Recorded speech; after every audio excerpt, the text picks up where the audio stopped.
ಶ್ರೀಗುರುಭ್ಯೋ ನಮಃ. ಹರಿ ಓಂ.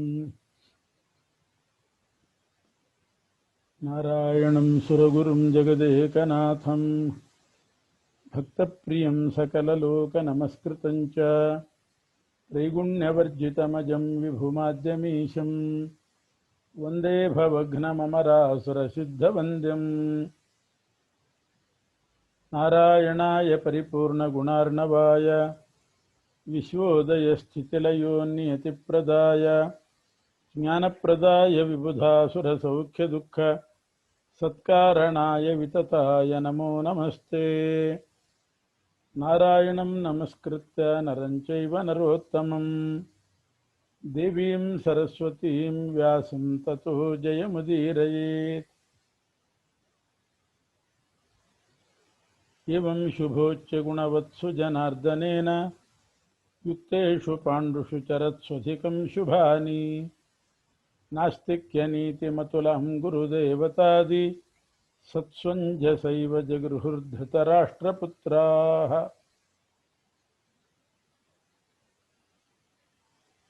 ಪಾಂಡವರಲ್ಲಿ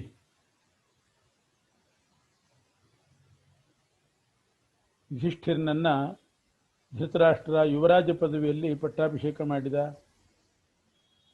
ಅವನಿಗೆ ಭೀಮನಿಗೆ ಅನುಕೂಲರಾಗಿ,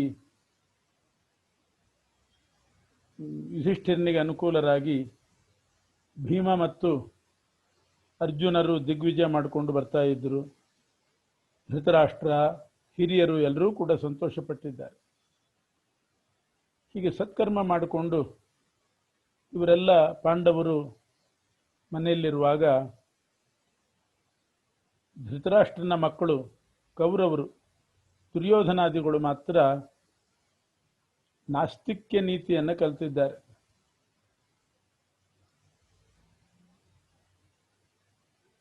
ಕಲಿಂಗ ಅಂತ ಒಬ್ಬ ಅಸುರ ಇದ್ದ.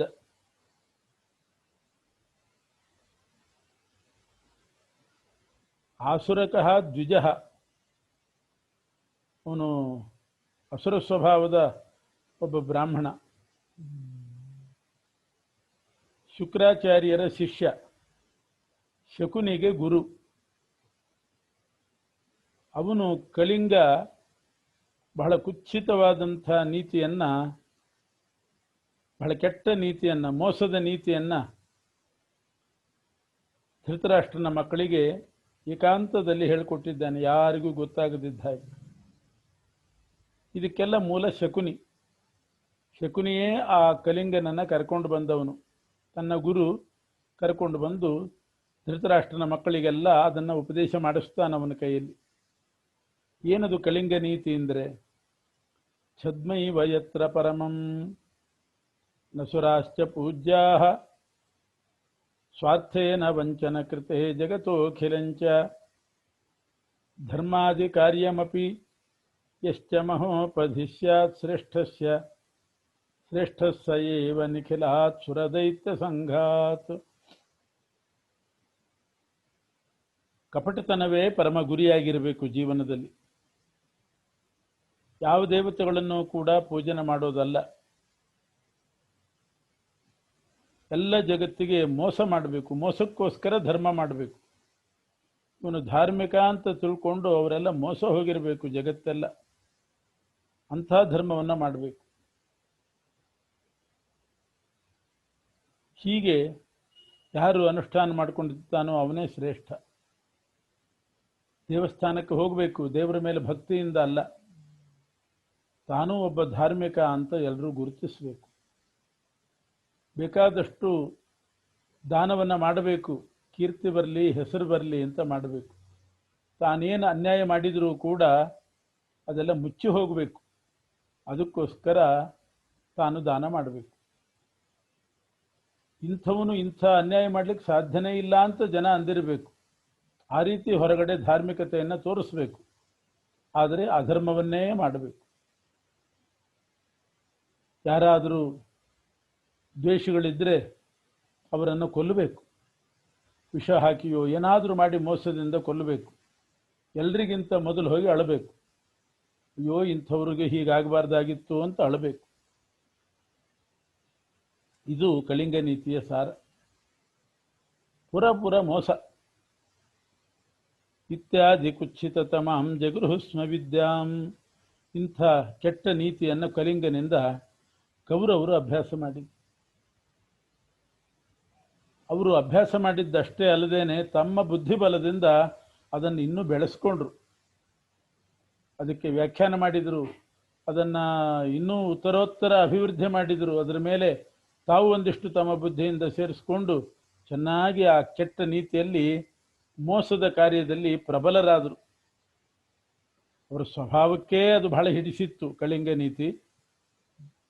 ತಮ್ಮ ಬುದ್ಧಿಬಲದಿಂದ ಅದನ್ನು ಇನ್ನೂ ವಿಸ್ತಾರ ಮಾಡಿ ಬೆಳೆಸಿಬಿಟ್ಟು.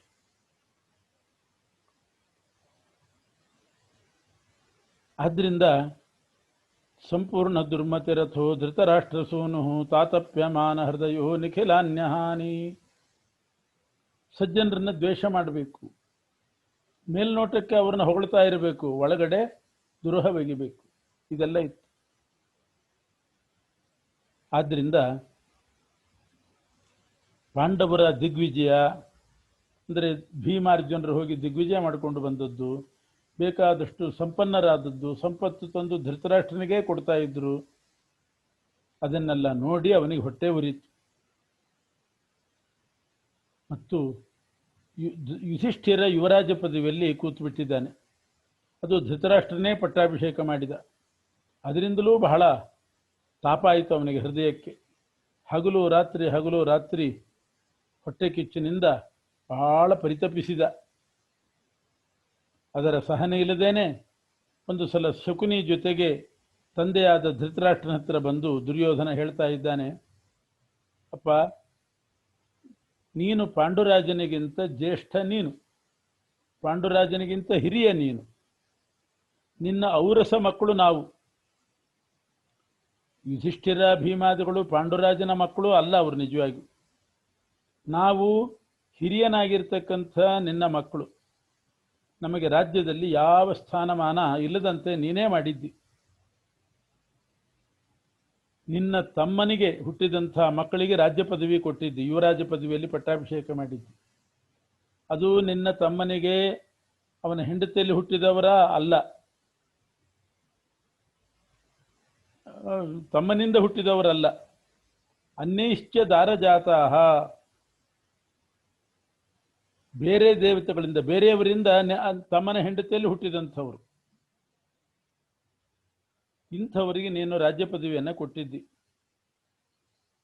ಯುವರಾಜನಾಗಿದ್ದಂಥ ಧರ್ಮರಾಜ ಮುಂದೆ ಅವನೇ ರಾಜನಾಗ್ತಾನೆ.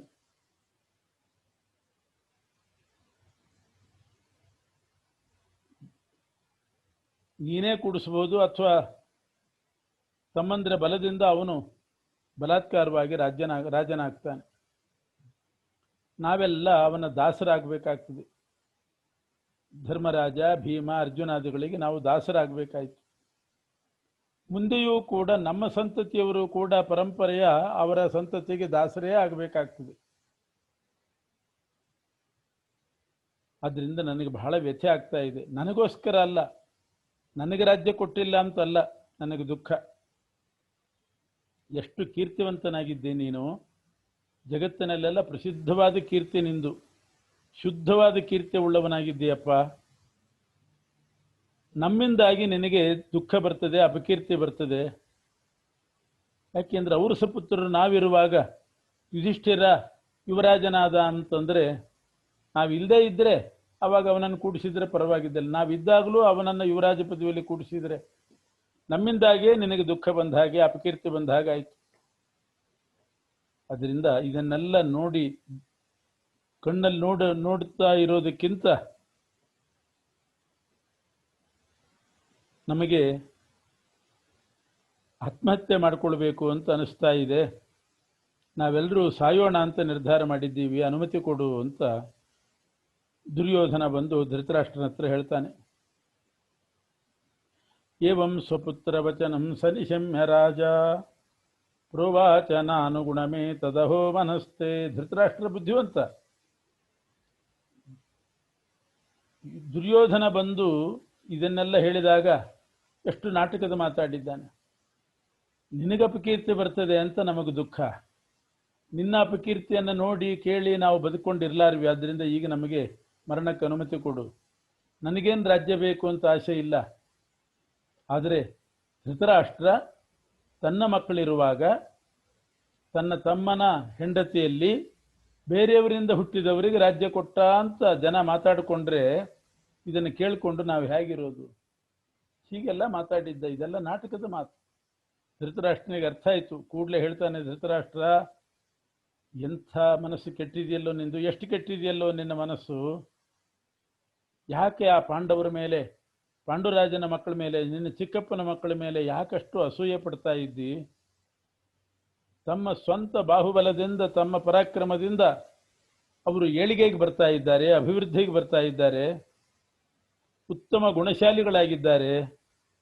ಎಲ್ಲರೂ ಅವರ ಮೇಲೆ ಪ್ರೀತಿ ಮಾಡಬೇಕು. ಇಂಥವ್ರ ಮೇಲೆ ತಮ್ಮ ಬಾಹುಬಲದಿಂದ ಎಲ್ಲ ರಾಜರ ಸಂಪತ್ತನ್ನ ಗೆದ್ದು ನನಗೆ ತಂದು ಹಾಕ್ತಾ ಇದ್ದಾರೆ. ಅದನ್ನು ನೀವೇ ಅನುಭವಿಸ್ತಾ ಇದ್ದೀರಿ. ದುರ್ಯೋಧನನಿಗೆ ಕೊಡಬೇಡ್ರಿ ಅಂತ ಅವರೇನು ಹೇಳಲಿಲ್ಲ. ನಿನ್ನ ಮಕ್ಕಳಿಗೆ ಕೊಡಕೂಡ್ದು ಅಂತೇನು ಹೇಳಲಿಲ್ಲ. ನಚವ ಪ್ರತಿಷೇಧಕಾಸ್ತೆ. ಆದ್ದರಿಂದ ಮನಸ್ಸಿಗೆ ಸಮಾಧಾನ ಮಾಡ್ಕೋ. ಅತಿ ಹೊಟ್ಟೆ ಕಿಚ್ಚು ಪಡಬೇಡ. ನಿನ್ನ ಕುಲಕ್ಕೆ ಇದು ಕ್ಷೇಮಕ್ಕೆ ಕಾರಣ ಆಗೋದಿಲ್ಲ. ಬಲಿಷ್ಠರಾಗಿದ್ದಾರೆ ಅವರು. ಅಂಥವರ ವಿರೋಧ ಮಾಡಬಾರ್ದು ಜೀವನದಲ್ಲಿ. ಬಲವಂತರ ವಿರೋಧ ಜೀವನದಲ್ಲಿ ಬಹಳ ಕಷ್ಟಕರ. ಅದು ಒಳ್ಳೆಯವರಾಗಿದ್ದಾರೆ, ಗುಣವಂತರಾಗಿದ್ದಾರೆ, ಬಲಿಷ್ಠರಾಗಿದ್ದಾರೆ, ಅವ್ರ ಜೊತೆಗೆ ಪ್ರೀತಿಯಿಂದ ಇರು. ನೇರವಾಗಿ ಹೇಳಿದ ಧೃತರಾಷ್ಟ್ರ. ದುರ್ಯೋಧನನ ಮನಸ್ಸು ಅರ್ಥ ಆಯಿತು, ಕಲುಷಿತವಾಗಿದೆ ಅಂತ. ಇಷ್ಟು ಹೇಳಿದರೂ ಕೂಡ ದುರ್ಯೋಧನ ಮತ್ತೆ ಶಕುನಿಯ ಬೆಂಬಲವನ್ನು ಪಡೆದು ಹೇಳ್ತಾನೆ, ಯದಿನೈವ ಪಾರ್ಥಾನ್ ಅನ್ಯತ್ರ ಯಾಪಯಿಸಿ ನಾಗಪುರಾತ್ ಪರೇತಾನ್ ದೃಷ್ಟ್ವಾಖಿಲಾನಪಿ ಹಿನೋ ಮುದಮೇಹಿ ಪಾರ್ಥೈಹಿ. ಅಪ್ಪ, ನನಗೆ ಬೇಕಾಗಿರೋದಿಷ್ಟು. ಈಗ ಆ ಪಾರ್ಥರನ್ನ, ಯುಧಿಷ್ಠಿರಾದಿಗಳನ್ನ ಹಸ್ತಿನಾಪುರದಿಂದ ಬೇರೆಲ್ಲಾದರೂ ಕಳಿಸಿಬಿಡು.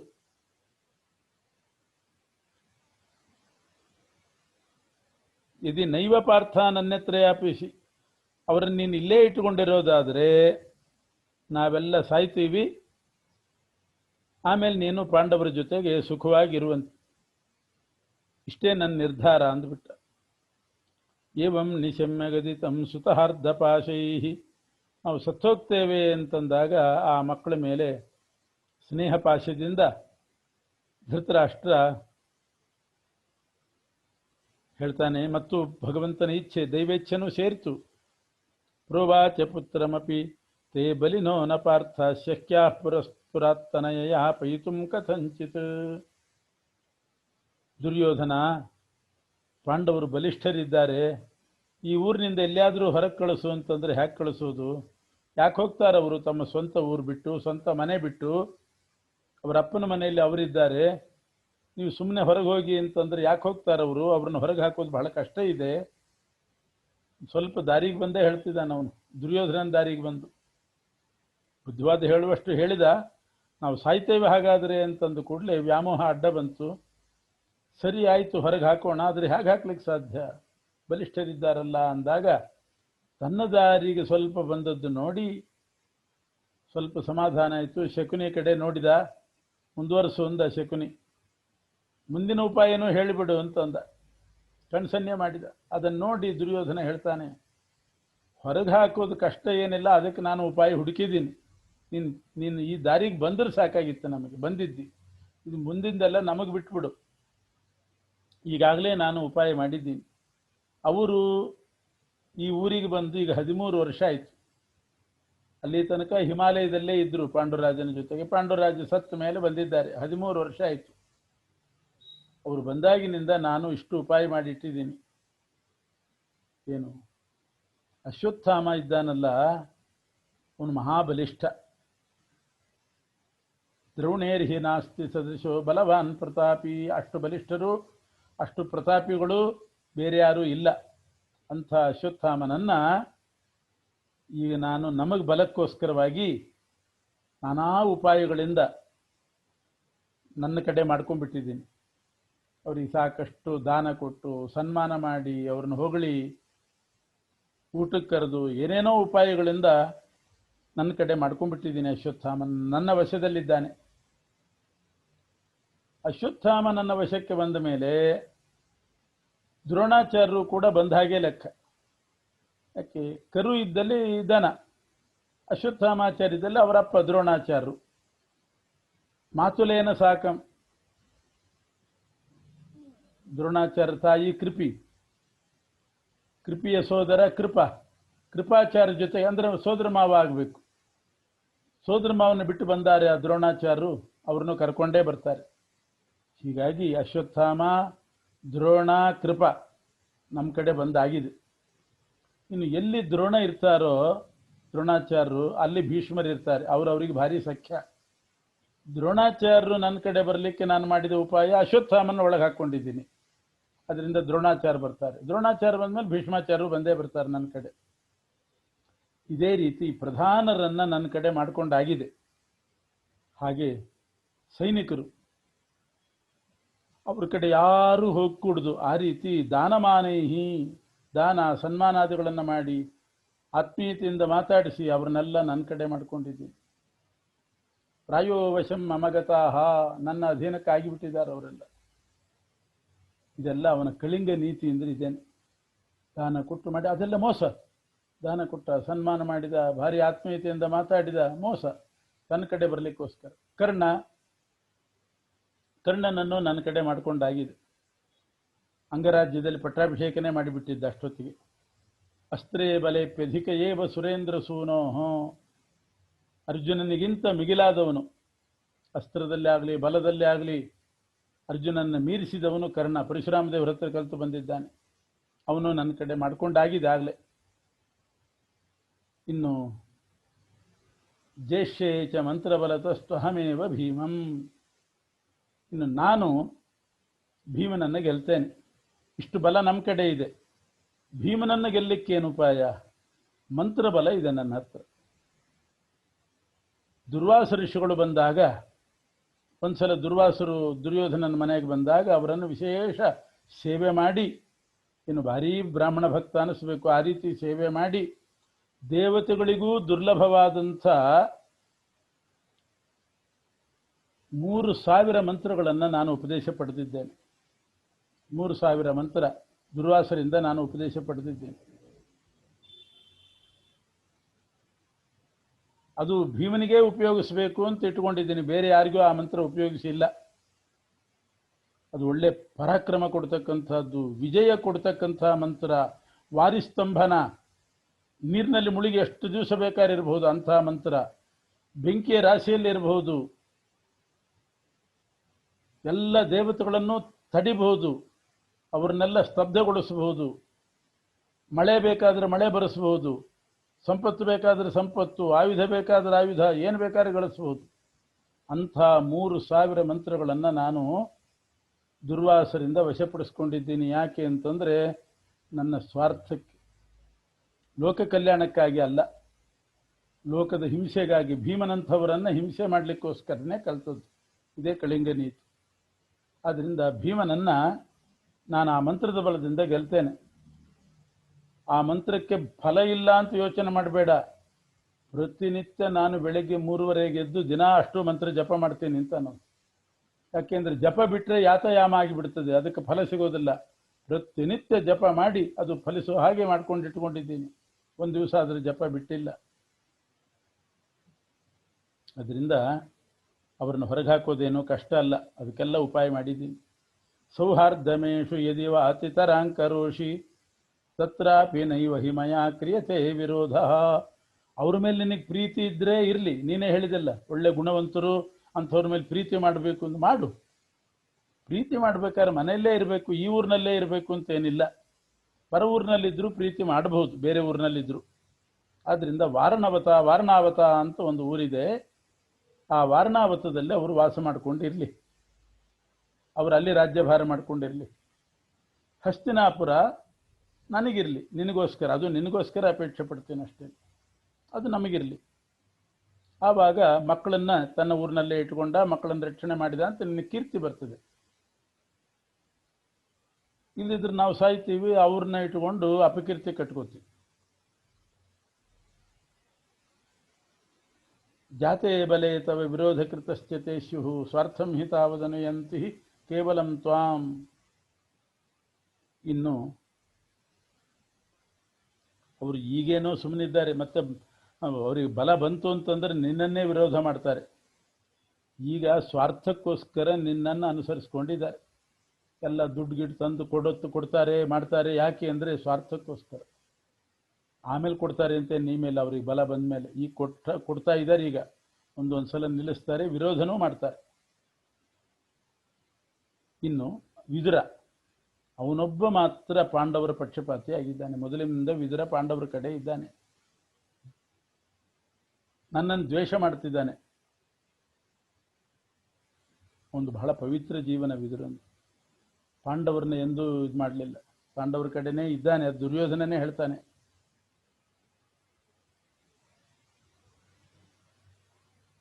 ಪೌರಾಶ್ಚ ಜಾನಪದಕ ಸತತಂ ದ್ವಿಷಂತೆ ಮಾಂ ತೇ ಶ್ವತೀವ ದೃಢ ಸೌಹೃದ ಚೇತಸಾಸ್ತೆ. ಕೆಲವರು ನಾಗರಿಕರು, ನಮ್ಮ ಊರಿನವರು ಕೆಲವರು ನನ್ನನ್ನು ಸದಾ ದ್ವೇಷ ಮಾಡ್ತಾರೆ, ಪಾಂಡವರಲ್ಲಿ ಸ್ನೇಹ ಮಾಡ್ತಿದ್ದಾರೆ.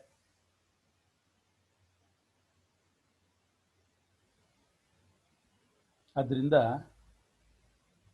ಅವರನ್ನು ಇಲ್ಲಿಂದ ಕಳಿಸಿಬಿಟ್ರೆ, ದೂರ ಕಳಿಸಿಬಿಟ್ರೆ ಆ ವಿದುರನಿಗಾಗಲಿ ನಾಗರಿಕರಿಗಾಗಲಿ ಬೇರೆ ಯಾರು ಆಶ್ರಯ ಇಲ್ಲ. ಅವರಿಗೇನಾದರೂ ಕಷ್ಟ ನಷ್ಟ ಆದರೆ, ಈಗ ಭೀಮ ಧರ್ಮರಾಜ ಅವರೆಲ್ಲ ಸಹಾಯ ಮಾಡ್ತಿದ್ದಾರೆ. ಏನು ಕಷ್ಟ ಬರಲಿ ಅವ್ರ ಮನೆಗೆ ಹೋಗ್ತಾರೆ. ನಮ್ಮ ಮನೆಗೆ ಒಬ್ಬರು ಬರಲ್ಲ, ಸಹಾಯ ಕೇಳಲಿಕ್ಕೆ ಬರೋದಿಲ್ಲ, ಯಾವುದಕ್ಕೂ ಬರೋದಿಲ್ಲ. ಎಲ್ಲ ಅವ್ರ ಮನೆಗೆ ಹೋಗ್ತಾ ಇದ್ದಾರೆ. ಅವರನ್ನು ಇಲ್ಲಿಂದ ದೂರ ಕಳಿಸಿಬಿಟ್ರೆ ಎಲ್ಲರೂ ನಮ್ಮನ್ನು ಆಶ್ರಯಿಸ್ತಾರೆ. ವಿದುರ ಆಯಿತು, ಊರಿನವರಾಗಲಿ ಎಲ್ಲರೂ ನಮ್ಮ ಹತ್ರನೇ ಬರಬೇಕಾವಾಗ. ಭೀಷ್ಮಾದಿಗಳು ಎಲ್ಲರೂ ಕೂಡ.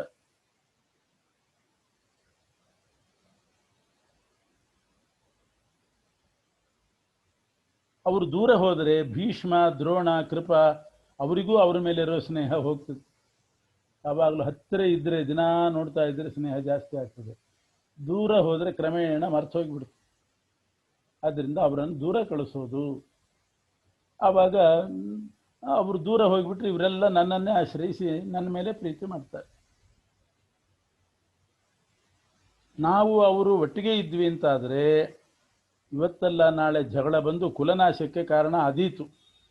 ಅದರಿಂದ ಉಪಾಯದಿಂದ ನೀನು ಅವರನ್ನು ವಾರಣಾವತಕ್ಕೆ ಕಳಿಸು, ಇಲ್ಲದಿದ್ದರೆ ನಮ್ಮ ಕುಲನಾಶ ಆಗಿಬಿಡ್ತದೆ ಅಂತ ಇಷ್ಟು ಇವ್ರನ್ನೆಲ್ಲ ಉಪಾಯ ಮಾಡಿ ಕಳಿಂಗ ನೀತಿಯಿಂದ ದುರ್ಯೋಧನ ಹೇಳಿದ. ಅಲ್ಲ, ಹೇಗೆ ಕಳಿಸೋದು ಹೇಗೆ?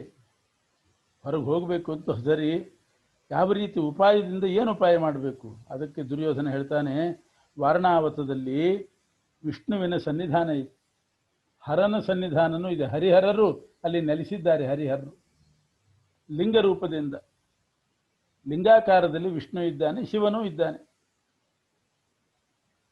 ಎಷ್ಟೋ ಕಡೆ ವಿಷ್ಣುವಿಗೆ ಲಿಂಗಾಕಾರ ಪ್ರತಿಮೆನೂ ಉಂಟು. ಉಡುಪಿ ಅನಂತೇಶ್ವರ ಅದೆಲ್ಲ ಲಿಂಗಾಕಾರ ಪ್ರತಿಮೆ, ಅನಂತ ಪದ್ಮನಾಭ ದೇವರಿಗೆ. ಅದೇ ರೀತಿ ಹರಿಹರರ ಸನ್ನಿಧಾನ ಇರತಕ್ಕಂಥದ್ದು ವಾರಣಾವತ. ಆಗಿಂದಾಗ್ಗೆ ಅಲ್ಲಿ ದೇವರ ಉತ್ಸವ ಭಾರೀ ವೈಭವದಿಂದ ನಡೀತದೆ. ಈ ಪಾಂಡುರಾಜನ ಮಕ್ಕಳು ಹೇಗಿದ್ದರೂ ಅವರು ಮೊದಲಿಂದ ದೇವಭಕ್ತರಾಗಿದ್ದಾರೆ.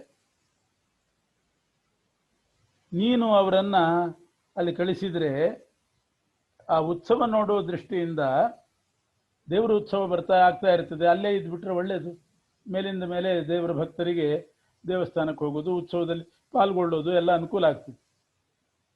ಆದ್ದರಿಂದ ಈ ರೀತಿ ಹೇಳಿ, ನೀವು ವಿಷ್ಣು ಭಕ್ತರಿದ್ದೀರಿ, ಅಲ್ಲಿ ಉತ್ಸವ ಮೇಲಿಂದ ಮೇಲೆ ನಡೀತಾ ಇರ್ತದೆ, ಈ ಊರಲ್ಲಿ ಏನೂ ಇಲ್ಲ ಹಸ್ತನಾಪುರದಲ್ಲಿ, ನಿಮಗೆ ಅದೇ ಜಾಗ ಸರಿ, ಅಲ್ಲಿ ಹೋಗ್ರಿ ಅಂತ ಕಳಿಸಿದ್ರೆ ಹೋಗ್ತಾರೆ. ಈಗಾಗಲೇ ನಾನು ವಾರಣಾವತದ ಬಗ್ಗೆ ಅವರಿಗೆ ಅಭಿರುಚಿ ಹುಟ್ಟೋ ಹಾಗೆ ಮಾಡಿದ್ದೀನಿ ಅಂತಾನೆ. ನಾನು ಡೈರೆಕ್ಟಾಗಿ ಹೇಳಲಿಲ್ಲ. ನಾನು ಡೈರೆಕ್ಟಾಗಿ ಹೇಳಿದರೆ ಅವರಿಗೆ ಅನುಮಾನ ಬರ್ತದೆ, ನಾನು ಕದಿಮ ಅಂತ ಅವ್ರಿಗೆ ಗೊತ್ತು.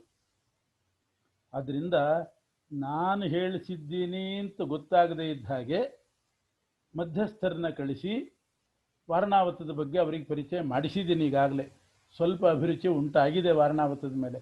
ನೀನು ಆಜ್ಞೆ ಮಾಡಿಬಿಟ್ರಂತೂ ಹೋಗ್ತಾರೆ. ಬಹುಗುಣ ಉದಿತಾಶ್ಚ ತತ್ರ.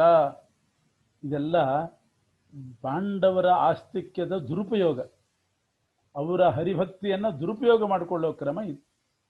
ವಿಷ್ಣುವಿನ ಹೆಸರು ಹೇಳಿ ದೇವರ ಹೆಸರು ಹೇಳಿ ಅಲ್ಲಿ ಕಳಿಸಿ ದುರುಪಯೋಗ ಮಾಡಿಕೊಳ್ಳೋದು. ತೇಷಾಂ ಪುರೋತ್ರ ಗಮನಾಭಿರುಚಿಶ್ಚ ಜಾತ ದ್ರಷ್ಟುಂ ಪುರಂ ಬಹುಗುಣಂ ನನು ಪಾಂಡವಾನಾಂ. ಇಷ್ಟು ಉಪಾಯನೂ ಹೇಳಿದ. ಆಯ್ತು ಹಾಗಾದರೆ ಅಂತ ಹೇಳಿ ಧೃತರಾಷ್ಟ್ರ ಪುತ್ರ ವ್ಯಾಮೋಹದಿಂದ ಒಪ್ಪಿ ಪಾಂಡವರನ್ನ ಕರೆಸಿ ಅವ್ರಿಗೆ ಹೇಳಿದ, ಹೀಗೀಗೆ ಅಂತೆಲ್ಲ ಹೇಳಿದ. ಜ್ಞಾತ್ವ ಇವತ್ತೇಪಿ ನೃಪತೇರ್ ಹೃದಯಂ ಸಮಸ್ತಂ. ಅವರು ಪಾಂಡವರು ಅವರೇನು ದಡ್ರಲ್ಲ, ಧೃತರಾಷ್ಟ್ರ ಹೇಳಿದ್ದು ಅದೆಲ್ಲ ಅರ್ಥ ಆಗಿ ಹೋಗ್ಬಿಡ್ತಾವ್ರಿ. ನಮ್ಮನ್ನು ಇಲ್ಲಿಂದ ದೂರ ಮಾಡಬೇಕು, ಜನಾನುರಾಗ ತಪ್ಪಿಸ್ಬೇಕು. ಆ ದೃಷ್ಟಿಯಿಂದ ಧೃತರಾಷ್ಟ್ರ ಹೇಳ್ತಿದ್ದಾನೆ, ಇದೆಲ್ಲ ದುರ್ಯೋಧನನ ಸಂಚು, ಅವನ ಹಿಂದೆ ಶಕುನಿಯ ಸಂಚು ಇದು ಅಂತ ಪಾಂಡವರಿಗೆಲ್ಲ ಅರ್ಥ ಆಯ್ತು. ನಾವು ಆಸ್ತಿಕರು ಅಂತ ಹೇಳಿ ನಮಗೆ ನಿಜವಾಗಿಯೂ ದೇವರ ಉತ್ಸವ ನೋಡಲಿ ಅಂತ ಅನ್ನೋ ಭಾವನೆ ಅವನಿಗಿಲ್ಲ. ನಮ್ಮನ್ನು ದೂರ ಮಾಡಬೇಕು ಅನ್ನೋದೇ ಉದ್ದೇಶ. ನಮ್ಮ ಆಸ್ತಿಕ್ಯವನ್ನು ದುರುಪಯೋಗ ಪಡಿಸ್ಕೊತಿದ್ದಾನೆ ಅನ್ನೋದು ಗೊತ್ತಾಯಿತು. ಆದರೂ ಕೂಡ ದೊಡ್ಡಪ್ಪನ ಮಾತು ಮೀರಿದ್ರು ಅಂತ ಆಗಬಾರ್ದು. ಅದೊಂದು ನೀತಿ ಲೋಕದಲ್ಲಿ. ದೊಡ್ಡಪ್ಪ ಅವರೆಲ್ಲ ಹೇಳಿದಾಗ, ದೊಡ್ಡವರು ಹೇಳಿದಾಗ ಕೇಳೋದು ಒಂದು ನೀತಿ.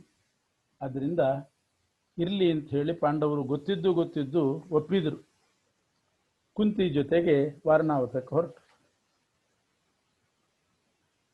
ಆದರೆ ಒಂದು ಭೀಮ ಮಾತ್ರ ತನ್ನ ಧರ್ಮ ಬಿಡಲಿಲ್ಲ.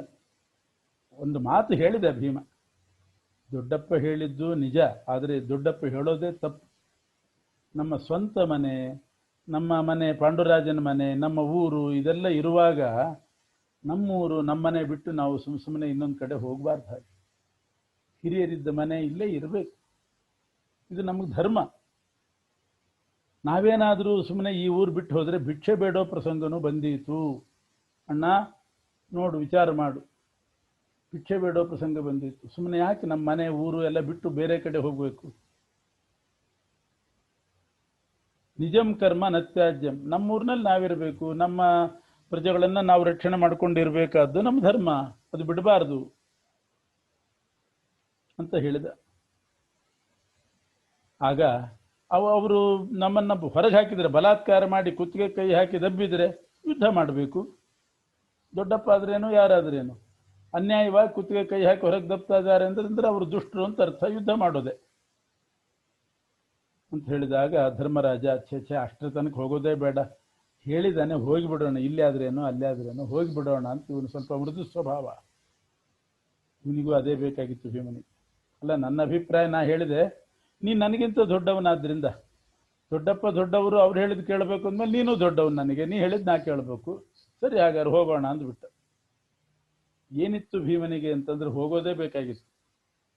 ಅಲ್ಲಿ ಹೋಗಿ ವಾರಣಾವತಕ್ಕೆ ಹೋಗಿ ಅಲ್ಲೆಲ್ಲ ಮುಂದೆ ಅರಿಗಿನ ಮನೆಗೆ ಬೆಂಕಿ ಹೆಚ್ಚಿ, ಅಲ್ಲಿಂದ ಮುಂದೆ ಏಕಚಕ್ರ ನಗರಕ್ಕೆ ಹೋಗಿ ಬಕಾಸುರನನ್ನು ಕೊಲ್ಲೋದು, ಹಿಡಿಂಬಾಸುರನನ್ನು ಕೊಲ್ಲಬೇಕು, ಇದೆಲ್ಲ ಇತ್ತು ಅವ್ರದ್ದು. ಮತ್ತೆ ಪಾಪದ ಕೊಡ ತುಂಬಲಿ ಅಂತಲೇ ಇತ್ತು, ಅವ್ರು ಏನು ಮಾಡ್ತಾರೆ ಮಾಡಲಿ ಅಂತಲೇ ಇತ್ತು. ಆದರೆ ತನ್ನ ಧರ್ಮ ಹೇಳಬೇಕು, ಹೇಳಿದ. ಅಣ್ಣ ಬೇಡ ಹಿಂಗಾಗಬೇಕು ಅಂತಂದಾಗ ಅಣ್ಣನ ಮಾತಿಗೂ ಬೆಲೆ ಕೊಡಬೇಕು, ಒಪ್ಪಿದ. ಅಂತೂ ತನ್ನ ಕರ್ತವ್ಯ ತಾನು ಮಾಡಿದ. ತಾನು ಹೇಳದೇ ಇದ್ದರೆ ದೋಷ ಆಗ್ತಿತ್ತು, ತಾನು ಕೆಲಸ ತಾನು ಮಾಡಿ ಮುಗಿಸಿ.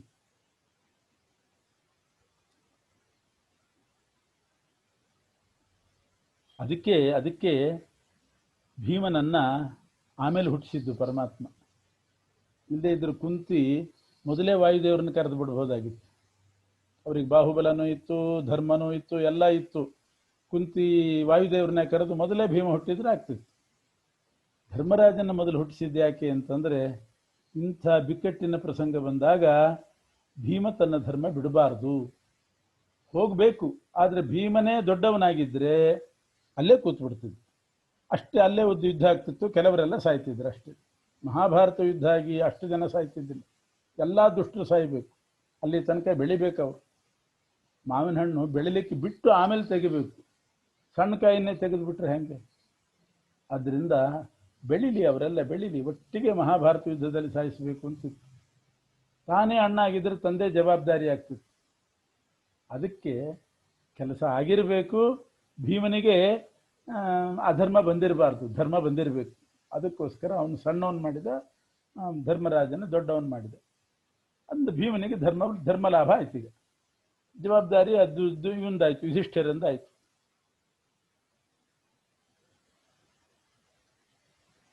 ಅಂತೂ ಹೊರಟ್ರು ಇವರು. ಹೊರಡುವಾಗ ವಿದುರ ಹೇಳ್ತಾನೆ, ಒಂದು ಅಂತಜ ಭಾಷಾ ಅಂತ ಒಂದು ವಿಲಕ್ಷಣ ಭಾಷೆ ಇತ್ತದು, ಬಹಳ ಯಾರಿಗೂ ಅರ್ಥ ಆಗಿರಬಾರ್ದು ಅಂಥ ಒಂದು ಭಾಷೆಯಿಂದ ಯುಧಿಷ್ಠಿರನಿಗೆ ಹೇಳಿದ, ವಿಷ, ಬೇರೆ ಊರಿಗೆ ಹೋಗ್ತಿದ್ದೀರಿ, ಹುಷಾರಾಗಿರ್ರಿ ಅಂತ ಹೇಳಿ ಕಳಿಸ್ತಾರಲ್ಲ ಹಾಗೆ ವಿದುರ ಹೇಳಿದ, ವಿಷದ ಭಯ, ಬೆಂಕಿಯ ಭಯ, ಎರಡರಿಂದ ಹುಷಾರಾಗಿರ್ರಿ ಅಂತ ಸೂಕ್ಷ್ಮವಾಗಿ ತಿಳಿಸಿದ. ವಿಷ ಮತ್ತು ಬೆಂಕಿ ಎರಡರ ಭಯ ಉಂಟು ನಿಮಗೆ, ಹುಷಾರಾಗಿರ್ರಿ.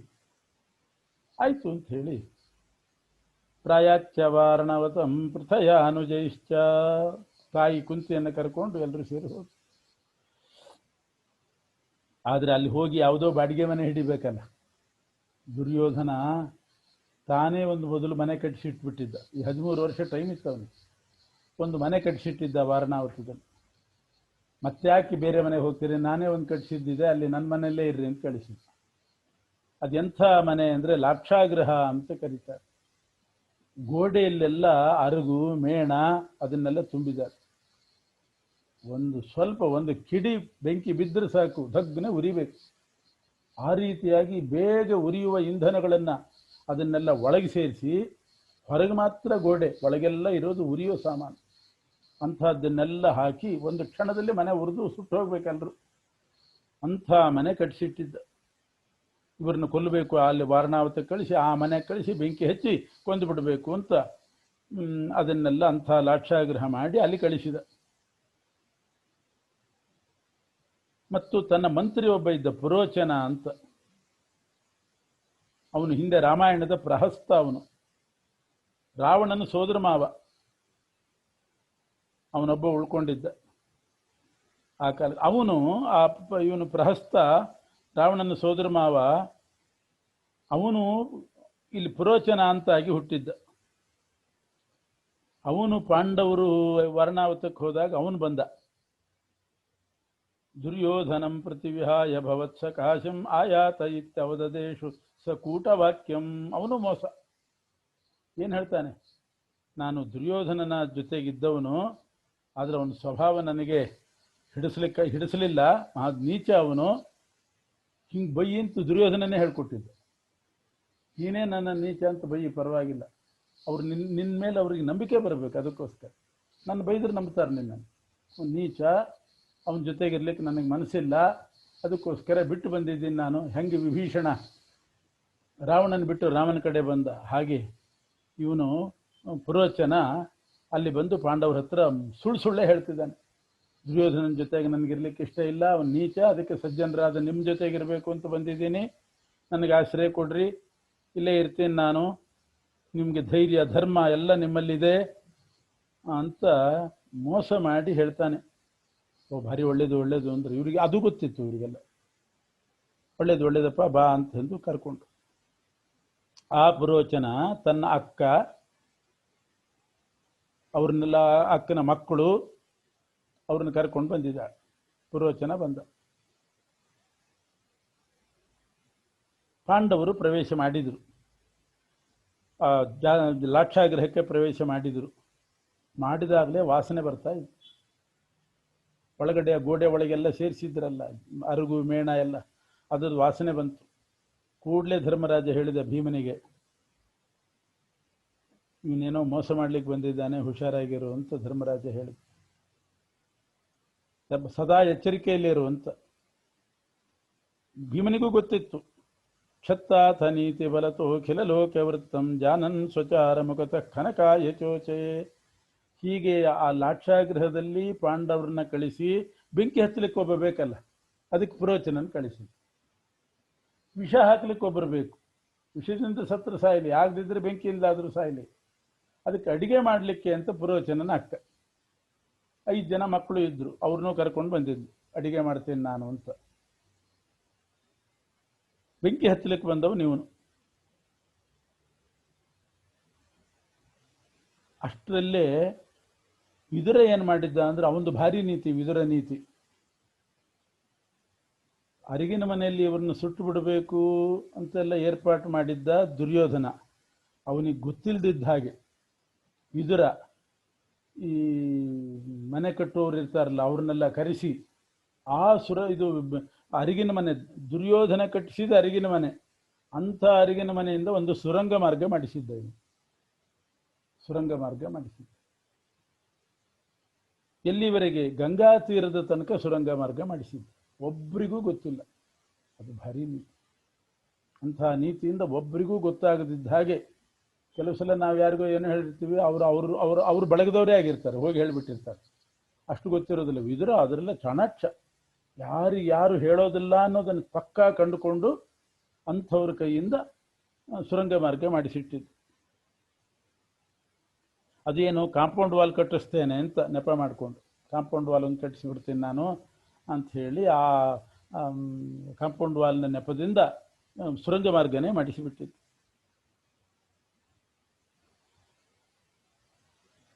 ಭೀಮ ಇವರೆಲ್ಲ ಪ್ರವೇಶ ಮಾಡಿದರು. ಪುರೋಚನ ಬೆಂಕಿ ಹಚ್ಚಲಿಕ್ಕೆ ಅಂತ ಬಂದವನು. ಯಾವಾಗ ಹಚ್ಚಬೇಕು? ಹಗಲೊತ್ತು ಹಚ್ಚಲಿಕ್ಕೆ ಆಗಲ್ಲ.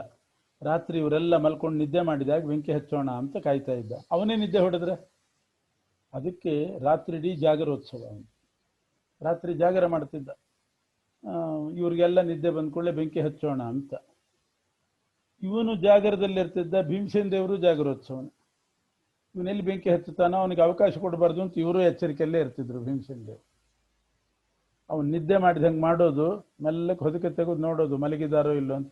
ಅವನು ಹೊದಿಕೆ ತೆಗಿ ಹೊತ್ತಿಗೆ ಭೀಮ ಕಣ್ಣು ಬಿಟ್ಟು ಕೂತಿರ್ತಿದ್ದ. ಮತ್ತೆ ಅವನು ಹೊದ್ಕೊಳ್ಳೋದು ಮಲ್ಕೊಳ್ಳೋದು. ಎಷ್ಟು ಸಲ ನೋಡಿದ್ರು ಭೀಮ ಎದ್ದೇ ಇರ್ತಿದ್ದ. ಹಾಗಾಗಿ ಅವನಿಗೆ ಎಷ್ಟೋ ದಿವಸದ ತನಕ ಬೆಂಕಿ ಹಚ್ಚಲಿಕ್ಕೆ ಅವಕಾಶ ಸಿಗಲಿಲ್ಲ. ಸುಮಾರು 6 ತಿಂಗಳು ನಿದ್ದೆಗೆಟ್ಟು ಕಾದ. ರಾತ್ರಿ ಒಂದು ರಾತ್ರಿನೂ ನಿದ್ದೆ ಮಾಡಿಲ್ಲ. ಕಾದ. ಭೀಮನು ಅಷ್ಟೇ ರಾತ್ರಿ ನಿದ್ದೆ ಬಿಟ್ಟು ಇವನು ಕಾದ. ಅವಳು ವಿಷ ಹಾಕ್ಲಿಕ್ಕೆ ಅವಳು ನೋಡ್ತಿದ್ಲು. ಆದರೆ ಭೀಮ ಏನು ಮಾಡಿದ? ಒಂದು ನಿಯಮ ಮಾಡ್ಕೊಂಡ್ಬಿಟ್ಟ. ಮೊದಲು ನಾನು ಊಟ ಮಾಡ್ತೀನಿ, ಆಮೇಲೆ ನಿಮ್ಗೆಲ್ಲ ಅಂದ್ಬಿಟ್ಟು. ಇವತ್ತಿಗೂ ಅದೇ ಪದ್ಧತಿ. ವಾಯುದೇವ್ರಿಗೆ ನೈವೇದ್ಯ ಆದಮೇಲೆ ಊಟ. ಸ್ವಧಿತಂ ತರಿಶ್ವನ ಅಂತ ವಾಯುದೇವರಿಗೆ ನೈವೇದ್ಯ ಮಾಡಿದ್ರೆ ಊಟ. ವಾಯುದೇವರಿಗೆ ನೈವೇದ್ಯ ಇಲ್ಲ, ಅವತ್ತು ಊಟ ಇಲ್ಲ. ಹಾಗಾಗಿ ಭೀಮಸೇನ ದೇವರು ನಾನು ಮೊದಲಾಗಬೇಕು ಅಂತ ಕೂಡ್ತಾ ಇದ್ರು. ಉಪಾಯ ಇಲ್ಲ, ಭೀಮ ಮೊದಲು ಊಟ ಮಾಡಿದ್ರು. ವಿಷ ಹಾಕಿದ್ದು ಗೊತ್ತಾದರೆ ಪೂರ್ತಿ ತಿಂದ್ಬಿಡ್ತಿದ್ರು. ಅದನ್ನು ಗಲಾಟೆ ಮಾಡಿ ವಿಷ ಹಾಕಿದ್ದಾರೆ ಅಂತ ಒಂದು ಗುಲ್ಲೆಬ್ಬಿಸಿ ಏನೇನೋ ಮಾಡಿ ಅವೆಲ್ಲ ರಗಳೆ ಮಾಡ್ಲಿಕ್ಕೆ ಹೋಗಲಿಲ್ಲ. ವಿಷ ಹಾಕಿದ್ದಾರೆ ಅಂತ ಇದು ನೀತಿ. ವಿಷ ಹಾಕಿದ್ದಾರೆ ಅಂತ ಗೊತ್ತಾಯ್ತು, ಪೂರ್ತಿ ತಿಂದು ಹಾಕಿಬಿಡ್ತಿದ್ದ. ವಿಷ ಹಾಕಿದ್ದಿಲ್ಲ, ಅವತ್ತಿನ ದಿವಸ ಉಳಿಸ್ತಿದ್ದ ಎಲ್ರಿಗೂ. ಭೀಮ ಹೀಗೆ ಮಾಡ್ತಾ ಇದ್ದ. ನೋಡೋರ್ಗೇನು ಭೀಮ ಎಲ್ಲ ತಿಂತಾನೆ, ಇದ್ದವ್ರು ಬಿದ್ದವ್ರದ್ದೆಲ್ಲ ತಾನೇ ತಿಂತಾನೆ ಅಂತ. ತಿಂದೇ ಇದ್ರೆ ಇವರು ಸಾಯ್ತಿದ್ರು ಅಷ್ಟೇ. ಅದಕ್ಕೋಸ್ಕರ ತಿಂತಾ ಇದ್ರು.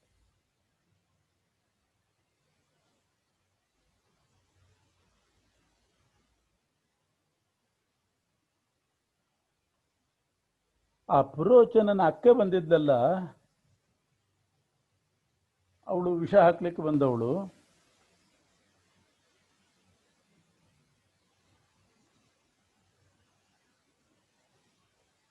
ಅವಳು ಒಂದ್ಸಲ ತಪಸ್ಸು ಮಾಡಿದ್ಲಂತೆ. ಮಕ್ಕಳ ಜೊತೆಗೆ ಸೇರ್ಕೊಂಡು ತಪಸ್ಸು ಮಾಡಿದ್ಲು. ತಾನು ಅದಿತಿ ಆಗಬೇಕು ಅಂತ. ತಪ್ತಂ ತಯಾ ಸಸುತಯಾತಿ ತಪೋನಿತಾಂತಂ ಶ್ಯಾಮ್ ಸೂನುಭಿಸ್ಸಹ ಬಲಾದ್ ಅದಿತಿಸ್ತಥಾಬ್ದಾತ್. 1 ವರ್ಷದಲ್ಲಿ ಅದಿತಿ ಆಗಬೇಕು ಅಂತ ಅವಳು ತಪಸ್ಸು ಮಾಡಿದ್ದು. ಮಕ್ಕಳು ಕೂಡ ದೇವತೆಗಳಾಗಬೇಕು, ತಾನು ಅದಿತಿ ಆಗಬೇಕು. ರುದ್ರದೇವರು ವರ ಕೊಟ್ಟಿದ್ರು, ಮಕ್ಕಳ ಜೊತೆಗೆ ನೀನು ಸಾಯದೇ ಇದ್ರೆ ಆಗ್ತದೆ ಅಂತ ಅಂದಿದ್ದು. ನೀನು ಮಕ್ಕಳು ಒಟ್ಟಿಗೆ ಸತ್ರ ಆಗಲ್ಲ, ಮಕ್ಕಳು ಅವಳಂತ ಒಟ್ಟಿಗೆ ಹೆಂಗೆ ಸಾಯ್ತೀವಿ, ಸಾಯೋದೇ ಇಲ್ಲ ಅಂತ ಅವಳದ್ದು. ಅಂತೂ ನಾನು ಅದಿತಿ ಪದವಿಗೆ ಬರ್ತೇನೆ ಅಂತ ಅಂದ್ಕೊಂಡಿದ್ಲು. ಇಲ್ಲಿ ವಿಷ ಹಾಕ್ಲಿಕ್ಕೆ ಬಂದ್ಲು, ಮಕ್ಕಳನ್ನು ಕರ್ಕೊಂಡೇ ಬಂದಿದ್ಲು. ಭೀಮ 6 ತಿಂಗಳ ತನಕ ಹೀಗೆ ಇದ್ದು ಒಂದು ದಿವಸ ನೋಡಿದ ಪುರೋಚನ ನಿದ್ದೆ ಹೊಡೆದ್ಬಿಟ್ಟು. ತಡ್ಕೊಳ್ಳಿಕ್ಕೆ ಆಗಿಲ್ಲ ಅವನಿಗೆ, ಮಲ್ಕೊಂಡು ಬಿಟ್ಟಿದ್ದ.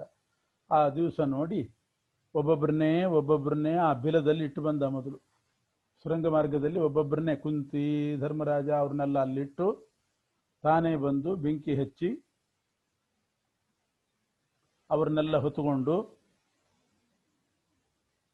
ಎಲ್ಲಿ ಒಬ್ಬರನ್ನ ಕೊಂಕಳಲ್ಲಿ, ಸೊಂಟದಲ್ಲಿ ಎಡಗಡೆ ಕುಂತಿ, ಬಲಗಡೆ ಧರ್ಮರಾಜ, ಹೆಗಲಿನಲ್ಲಿ ನಕುಲ ಸಹದೇವರು, ಬೆನ್ನಿನಲ್ಲಿ ಅರ್ಜುನ, ಈ ಥರ ಹೊತ್ಕೊಂಡು ಹೋಗಿದ್ದಾನೆ. ಎಷ್ಟೋ ದೂರ ಆ ಗಂಗಾ ತೀರದ ತನಕ, ಎಷ್ಟೋ ಮೈಲ್ಗಟ್ಟಲೆ ದೂರ ಅಂತ. ಅಷ್ಟು ದೂರ ಹೊತ್ಕೊಂಡು ಬಂದ. ಯಾಕೆ ಹೊತ್ಕೊಂಡು ಹೋಗ್ಬೇಕು? ಅವರೆಲ್ಲ ನಡ್ಕೊಂಡು ಬರೋದಿಲ್ವೇ? ಅರ್ಜುನ ಧರ್ಮರಾಜ ಅವ್ರನ್ನ ಯಾಕೆ ಹೊತ್ಕೊಂಡು ಹೋಗ್ಬೇಕು ಅಂದರೆ, ಈ ಅರಿಗಿನ ಮನೆಯಿಂದ ಬೆಂಕಿ ಹಚ್ಚಿ ಪಾರಾಗುವಾಗ ಅವರೆಲ್ಲ ಹೆದರಿ ಶಕ್ತಿ ಉಡುಗಿ ಹೋಗಿತ್ತಂತೆ. ಅಕಸ್ಮಾತ್ ಏನಾದರೂ ಗೊತ್ತಾದರೆ ದುರ್ಯೋಧನ ನಮ್ಮನ್ನೇನು ಮಾಡಿಯಾ ಅನ್ನುವಂತ ಹೆದರಿ ಬಿಟ್ಟಿದ್ರು ಅವರೆಲ್ಲ. ಆದ್ರಿಂದ ಧರ್ಮರಾಜನಿಗೆ ನಡಿಲಿಕ್ಕಾಗ್ತಿದ್ದಿಲ್ಲ ಅಂತ, ಅಷ್ಟು ಹೆದರಿಕೆ. ಹೆದರಿಕೆ ಆದಾಗ ಮನುಷ್ಯನಿಗೆ ಕೈಕಾಲು ಶಕ್ತಿ ಹೋಗಿಬಿಡ್ತದೆ. ಆದ್ರಿಂದ ಹೆಜ್ಜೆ ಇಡ್ಲಿಕ್ಕಾಗ್ತಾ ಇಲ್ಲ, ಕುಸಿದು ಬೀಳ್ತಿದ್ದಾರೆ, ಕಣ್ಕತ್ಲೆ ಬರ್ತಾ ಇದೆ. ಅದನ್ನೆಲ್ಲ ಹೆಗಲ ಮೇಲೆ, ತಲೆ, ಬೆನ್ನಿನ ಮೇಲೆ ಎಲ್ಲ ಹೊತ್ತುಕೊಂಡು, ಕುಂತಿಯನ್ನು ಸೊಂಟದಲ್ಲಿ ಇಟ್ಟುಕೊಂಡು ಆ ಸುರಂಗ ಮಾರ್ಗದಿಂದ ಬಂದು ಗಂಗಾ ತೀರಕ್ಕೆ ಬಂದು ಸೇರಿದ. ಅಲ್ಲಿ ಬಂದು ಸೇರೋ ಹೊತ್ತಿಗೆ ಸರಿಯಾಗಿ ವಿದುರ ಅಲ್ಲಿ ಒಬ್ಬನ ಕೂಡಿಸಿದ್ದ, ದೋಣಿ ನಡೆಸಿ ದಾಟಿಸ್ಲಿಕ್ಕೆ ಹೇಳಿಬಿಟ್ಟಿದ್ದ, ನೀನು ಪರ್ಮನೆಂಟ್ ಆಗಿ ಇಲ್ಲೇ ಇರು ಅಂತ. ಯಾವಾಗ ಪಾಂಡವರು ಬರ್ತಾರೆ ಅವ್ರನ್ನ ದಾಟಿಸ್ಬೇಕು. ಪಾಂಡವರು ಅಂತ ಹೆಂಗೆ ಗೊತ್ತಾಗಬೇಕು? ಏನೋ ಕೋಡ್ ವರ್ಡ್ಸ್ ಹೇಳಿದ್ದ, ಅವ್ರು ಇಂಥ ಶಬ್ದ ಹೇಳ್ತಾರೆ, ನೀನು ಇಂಥ ಮಾತಾಡು, ಅವ್ರವ್ರು ಅಂತ ಅರ್ಥ ಆಗ್ತದೆ ಅಂತ. ಇಷ್ಟೆಲ್ಲ ವ್ಯವಸ್ಥೆ ಮಾಡಿಟ್ಟಿದ್ದ ವಿದುರ. ಭೀಮ ಎಲ್ಲರನ್ನು ಹೊತ್ತುಕೊಂಡು ಬಂದ. ಆ ದೋಣಿ ನಡೆಸುವವನು ಅಲ್ಲಿದ್ದ. ಅವರವರ ಮಾತಿನಿಂದ, ಪರಸ್ಪರ ಮಾತಿನಿಂದ ಪರಿಚಯ ಆಯಿತು. ಇವನು ವಿದುರನ ಕಡೆಯವನು ಅಂತ ಗೊತ್ತಾಯಿತು, ಇವರೇ ಪಾಂಡವರು ಅಂತ ಅವನಿಗೆ ಗೊತ್ತಾಯಿತು. ಗಂಗಾ ನದಿ ದಾಟಿಸಿದ. ಗಂಗಾ ನದಿ ದಾಟಿ ಹಿಡಿಂಬವನ ಅಂತ, ಅದು ಹಿಡಿಂಬ ರಾಕ್ಷಸ ಇರೋ ವನ, ಕಾಡು, ಅಲ್ಲಿಗೆ ಬಂದರು. ಒಂದು ಕಡೆ ಇಳಿಸಿದಾನೆ. ಇಳಿಸಿದಾಗ ಬಾಯಿ ಒಣಗಿ ಹೋಗಿದೆ ಅಂತೆ. ಕುಂತಿಗೆ, ಧರ್ಮರಾಜ, ಅರ್ಜುನ ಇವರಿಗೆಲ್ಲ ಬಾಯಿ ಒಣಗಿ ಹೋಗಿದೆ ಹೆದರಿಕೆಗೆ. ಬಾಯಿ ಒಣಗಿ ಹೋಗಿ ನೀರು ನೀರು ಅಂತಿದ್ದಾರೆ. ಎಲ್ಲಿಂದ ತರಬೇಕು ನೀರು? ಪಾನೀಯ ಮುತ್ತರ ಪಟ ಎಂಬುಜ ಪತ್ರ ನದ್ಧಂ ದೂರಾದುದೂಕ್ಷ್ಯದ ದೃಶ್ಯೇ ಸ್ವಪತೋ ತತಾಂಶ್ಚ. ಅಷ್ಟೊತ್ತಿಗೆ ನಿದ್ದೆನೂ ಬಂದ್ಬಿಟ್ಟಿತ್ತು. ನಡೆದಿಲ್ಲ, ಏನಿಲ್ಲ, ನಡ್ಕೊಂಡ್ ಬಂದವು ನೀವನು, ಸುಸ್ತಾಗಿ ಮಲಗಿದವ್ರು ಅವ್ರು. ಆಮೇಲೆ ಭೀಮ ಆ ಹಿಡಿಂಬವನದಲ್ಲಿ ಹೋಗಿ ರಾತ್ರಿ ನೀರು ಹುಡುಕಿ, ಎಲ್ಲೋ ಒಂದು ಕಡೆ ನೀರಿದ್ದದನ್ನು ಕಮಲದ ಎಲೆಯಿಂದ ದೊನ್ನೆಗಳನ್ನು ಮಾಡಿ, ಆ ಕಮಲದ ಎಲೆಯಲ್ಲಿ ನೀರು ಹಿಡ್ಕೊಂಡು ಅದನ್ನು ಬಟ್ಟೆಯಲ್ಲಿ ಎಲ್ಲ ನೀರು ಹಾಕ್ಕೊಂಡು, ಕಮಲದ ಎಲೆ ಹಾಕ್ಕೊಂಡು ಅದರಲ್ಲಿ ನೀರು ತುಂಬಿಸ್ಕೊಂಡು ಇಲ್ಲಿ ಬಂದು ನೋಡ್ತಾ ಇದ್ದಾನೆ. ಎಲ್ಲ ಮಲಗಿದ್ದಾರೆ. ಆಮೇಲೆ ಎದ್ಮೇಲೆ ನೀರು ಕೊಟ್ಟ. ರಕ್ಷಾರ್ಥಮೇವ ಪರಿಜಾಗ್ರತೆ ಭೀಮಸೇನೆ. ಭೀಮ ಮಾತ್ರ ಅಲ್ಲೂ ಎಚ್ಚರಿಕೆಯಲ್ಲಿ ಇರ್ತದೆ. ಯಾಕೆಂದ್ರೆ ಹಿಡಿಂಬವನ ಕಾಡು ರಕ್ಷಣೆ ಮಾಡಬೇಕಲ್ಲ, ಎಚ್ಚರಿಕೆಯಲ್ಲೇ ಇರ್ತಿದ್ದ. ಯಾರೋ ಮನುಷ್ಯರು ಬಂದಿದ್ದಾರೆ ಅಂತ ಹಿಡಿಂಬಾಸುರನಿಗೆ ಗೊತ್ತಾಯ್ತು. ಅವನ ಕಾಡು ಎಲ್ಲೋ ಇದ್ದ ಅವನು. ಮನುಷ್ಯರು ಬಂದದ್ದು ವಾಸನೆ ಅವನಿಗೆ ಗೊತ್ತಾಗ್ತಿತ್ತು. ತನ್ನ ಸೋದರಿ ಹಿಡಿಂಬಿಯನ್ನ ಕಳಿಸಿದ, ಹೋಗು ನೋಡು, ಯಾರೋ ಮನುಷ್ಯರು ಬಂದಿದ್ದಾರೆ, ತಗೊಂಡು ಬಾ, ಮಾಂಸ ತಿನ್ನೋಣ ಅಂತ. ನರಭಕ್ಷಕರವರು ತಿನ್ನೋಣ ಅಂತ ಬಂದ್ರೆ ಹಿಡಿಂಬಿ ಬಂದ್ಲು. ಸಾರೂಪಮೇತ್ಯ ಶುಭಮೇವ ದದರ್ಶ ಭೀಮಂ. ಭೀಮಸೇನನ ತಾನು ಒಳ್ಳೆ ಶುಭರೂಪದಿಂದ ಬಂದು ಭೀಮನನ್ನ ನೋಡಿದ್ಲು. ಅವಳು ಯಾರು ಹಿಡಿಂಬಿ ಅಂತಂದ್ರೆ, ಶ್ರೀ ಅಂತ ಅವಳ ಹೆಸರು. ಒಬ್ಬಳು ಅಪ್ಸರ ಸ್ತ್ರೀ, ಶ್ರೀ ಅಂತ ಹೆಸರು. ಇಂದ್ರನಿಗೆ ಅವಳ ಮೇಲೆ ಬಹಳ ಪ್ರೀತಿ. ಇಂದ್ರನ ಪತ್ನಿ ಆಗಬೇಕು, ಸ್ವರ್ಗಲೋಕದ ಸಂಪತ್ತಿನ ಅಭಿಮಾನಿ ಅವಳು. ಶಚಿ ಅಲ್ಲ, ಶಚಿಗಿಂತ ಇನ್ನೊಬ್ಳು ಶಕ್ರದಯಿತ, ಇಂದ್ರನಿಗೆ ಬಹಳ ಬೇಕಾದವಳು. ರಾಕ್ಷಸಿ ದೇಹ ಹೊಂದಿಕೊಂಡು ಇದ್ದವಳು ಅವಳು. ರಾಕ್ಷಸಿ ದೇಹ ಪಡ್ಕೊಂಡಿದ್ದು. ಯಾಕೆ ರಾಕ್ಷಸಿ ದೇಹ ಬಂದಿತ್ತು? ಸ್ವರ್ಗಲೋಕದ ಆ ಶೋಭೆಗೆ ಅಭಿಮಾನಿ ಅವಳು. ಇಂದ್ರನಿಗೆ ಪ್ರೀತಿ ಪಾತ್ರಳು ಅವಳು. ಸ್ಪರ್ಧೆ ಮಾಡಿದ್ಲಂತೆ ಶಚೀದೇವಿ ಜೊತೆಗೆ. ಶಚಿಗಿಂತ ನಾನು ಮಿಗಿಲಾಗಬೇಕು ಅಂತ. ಶಚಿ ಬಹಳ ಉತ್ತಮ ಮಟ್ಟದವಳು, ಇಂದ್ರನ ಹೆಂಡತಿ. ಇವಳು ಇಂದ್ರನ ಪತ್ನಿ, ಆದರೆ ಶಚಿ ಯೋಗ್ಯತೆ ಅಲ್ಲ. ಅವಳ ಜೊತೆಗೆ ಸ್ಪರ್ಧೆ ಮಾಡಿ ತಾನು ಮಿಗಿಲಾಗಬೇಕು ಅಂತ ಸ್ಪರ್ಧೆ ಮಾಡಿದ್ರಿಂದ ಶಚಿ ಶಾಪ ಕೊಟ್ಟಿದ್ಲು, ರಾಕ್ಷಸಿ ಆಗು ಅಂತ. ಅವಳೇ ಹಿಡಿಂಬಿ.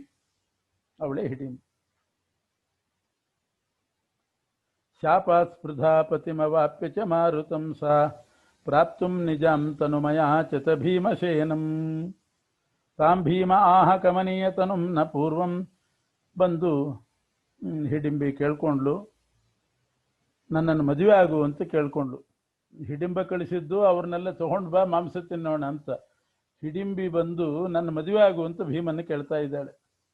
ಭೀಮ ಹೇಳಿದ, ನಮ್ಮ ಅಣ್ಣ ಇದ್ದಾನೆ, ಅಣ್ಣನ ಮದುವೆ ಆಗೋ ತನಕ ನಾನು ಆಗಬಾರ್ದು, ಅದು ಧರ್ಮಕ್ಕೆ ವಿರುದ್ಧ ಆಗ್ತದೆ, ಅದರಿಂದ ನಾನು ಮದುವೆ ಆಗೋದಿಲ್ಲ. ಅವಳು ಕಾಮಾವಿಷ್ಟಳಾಗಿ ಮತ್ತೆ ಮತ್ತೆ ಕೇಳ್ತಾ ಇದ್ದಾಳೆ, ಇಲ್ಲ ನೀನು ಗಂಡ ಆಗಲೇಬೇಕು ಅಂತ.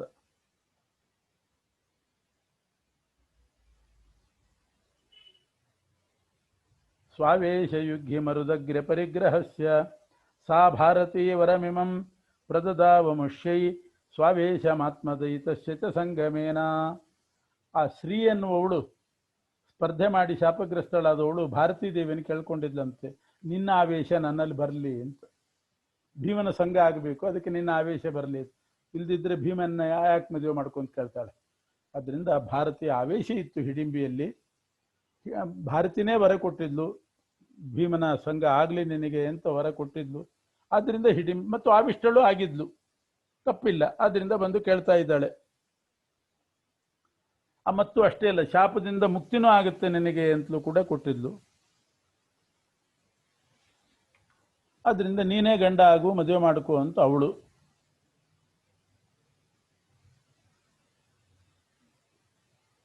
ಆಗ ಭೀಮಸೇನ ಹೇಳ್ತಾನೆ,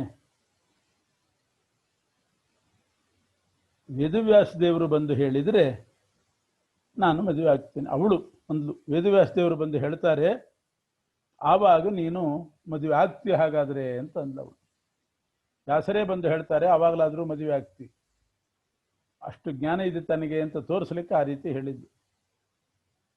ಅಷ್ಟೊತ್ತಿಗೆ ಹಿಡಿಂಬ ಬಂದು, ಯಾಕೋ ಬರಲಿಲ್ಲ ಅಂತ ಹೇಳಿ ಹಿಡಿಂಬ ಬಂದು ಭೀಮನನ್ನ ಕೊಲ್ಲಬೇಕು ಅಂತ ಪ್ರಯತ್ನ ಪಟ್ಟ.